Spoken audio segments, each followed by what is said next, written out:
Good morning, students. Welcome to the virtual class of Gyaniketan Girls School. This is the continuation of the chapter Tribals during the Colonial Rule. Earlier in this chapter, in the last video, we have dealt with the Britishers coming to the tribal areas and how the lives of the Britishers were affected after the coming of the how the lives of the tribals were affected after the coming of the Britishers. Now, in this video, we are going to study about the impact on forest law which was implemented by the Britishers and the trade that was changed after the coming of the Britishers. See, tribal people were very much connected. They felt very much connection to the forest because all their works were connected to the forest. They worked in the forest, they grew their produce in the forest, they hunted animal in the forest. Means all their activities were leading to the forest, were connected to the forest. So the changes in the forest law made a considerable effect in the lives of the tribal people.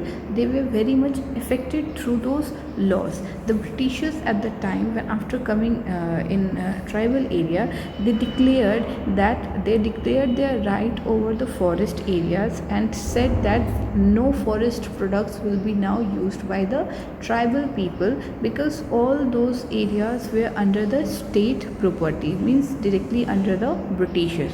So some forests were termed, and here also some forests were termed as reserved forest, means no one were allowed to move in that forest, collect fruits in that forest, hunt in that forest, grow produce in that forest, and these reserve forests were termed as the timber producing forest. So these were generally requirement of the Britishers. So it was said that they are not allowed to move in the reserved forest. Now this was seen that the practice of jhum cultivation was also not allowed in this forest, and it made the jhum cultivators to move to different areas in order to search for new work and livelihood, because they were not allowed to practice jhum cultivation, which were their traditional work. Now, as soon as the tribal people were stopped from living inside the forest, the Britishers official started to face a lot of difficulties. Okay, now what difficulties they were facing, what type of different problems they were facing, it was seen that they now, after the tribals moved out from the forest, it was seen that who would now cut the trees and who would now provide labor to transport the logs which were being produced, and who will be now railway sleepers who will do all these works. As tribals were removed, it was very much difficult for the Britishers to carry on the work as it was carrying on previously. Now the company official came up with a solution for this problem. What solution it gave? They decided to provide the jhum cultivators a patch of land, small patch of land in the forest, and allow them to cultivate on one condition only, that those who will live on this land will have to provide labor to the Britishers, that is to the forest department. Means they will work for themselves also, they will practice their jhum cultivation over that small patch of land, and after that if they will be needed in forest department work, means they have to work for the forest department also. So the forest department were established there to look after the forest and ensure cheap labor. This was the work of forest department. Now the tribal people started to react to these changes which were brought up by the Britishers in many different ways, and what they did, it was seen that they started to disobey the new rules that was implemented by the Britishers. They reacted violently, and after some time it was seen that they rose in open rebellion. Revolt was seen in the tribal areas, and some of the revolt that was very much major at that time was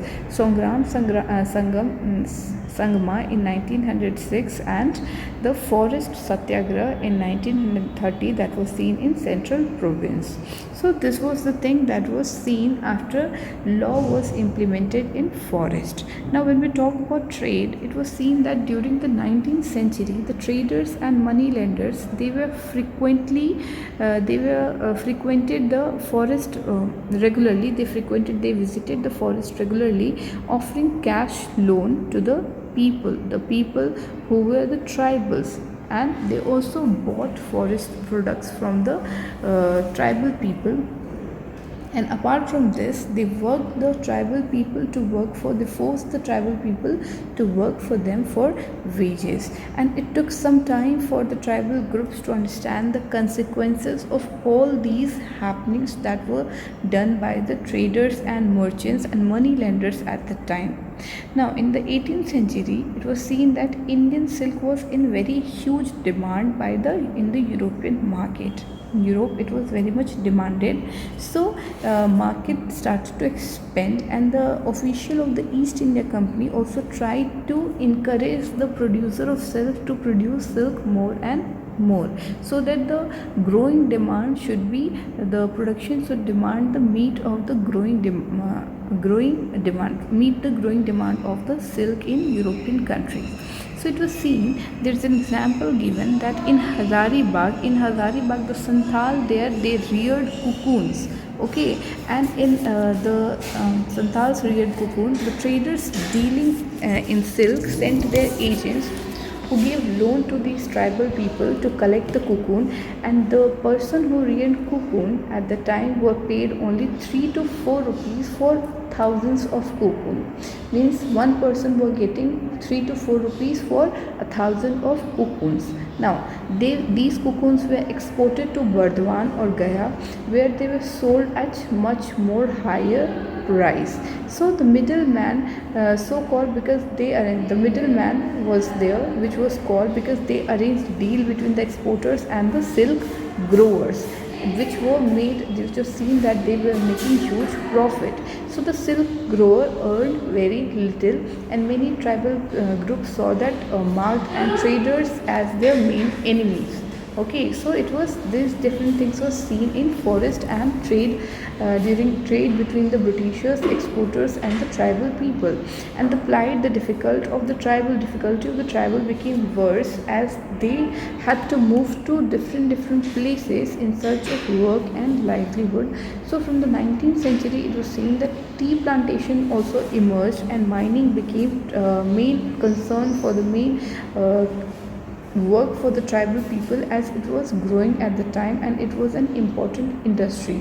So a large number of tribal people were also recruited to work for the tea plantation and the mining industries, and that was coal mines in Jharkhand, in Assam, and the contractors who recruited these paid them very low wages and prevented them from returning home. Means they could not go back to their home, and they were asked to work for them for very low wages. So this was the condition of workers at that time, which was seen and they faced after the coming of the British government, the East India Company.